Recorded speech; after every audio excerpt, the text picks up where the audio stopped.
নমস্কাৰ বন্ধুসকল, পোনপ্ৰথমে আপোনালোকক স্বাগতম জনাইছোঁ টপ আছাম ইউটিউব চেনেললৈ।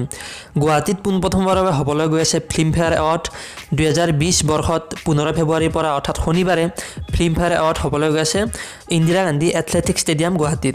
গতিকে এনে এটা পোনপ্ৰথমবাৰৰ বাবে হৈছে যে মহাৰাষ্ট্ৰৰ বাহিৰত ফিল্মফেয়াৰ এৱাৰ্ড হ'বলৈ গৈ আছে। বিভিন্ন মহলৰ পৰা প্ৰতিক্ৰিয়াও প্ৰকাশ কৰিছে যে ফিল্মফেয়াৰ এৱাৰ্ড পাতিব লাগে নে নালাগে।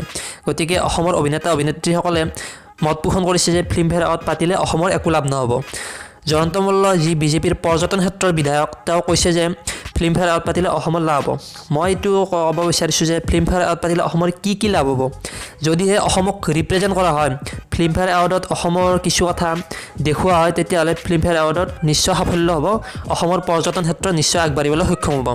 গতিকে ফিল্মফেয়াৰ এৱাৰ্ডত অকল প্ৰিয়ংকা চোপ্ৰাৰ অসম আছাম পোষ্টখন অৰ্থাৎ বেনাৰখন আঁৰি থ'লে ফিল্মফেয়াৰ এৱাৰ্ডত পৰ্যটন ক্ষেত্ৰত অসমৰ কেতিয়াও আগবাঢ়িব নোৱাৰে। গতিকে অসমৰ কিছু আৰ্হি দেখুৱাব লাগিব ফিল্মফেয়াৰ এৱাৰ্ডত, যাৰ ফলত ফিল্মফেয়াৰ এৱাৰ্ডত নিশ্চয় অসমত পতা সাফল্যমণ্ডিত হোৱা দেখা যাব।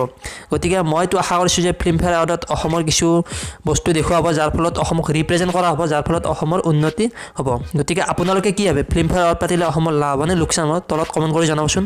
গতিকে আজিলৈ ধন্যবাদ। ভিডিঅ'টো চাবৰ বাবে টেক কেয়াৰ, বাই বাই।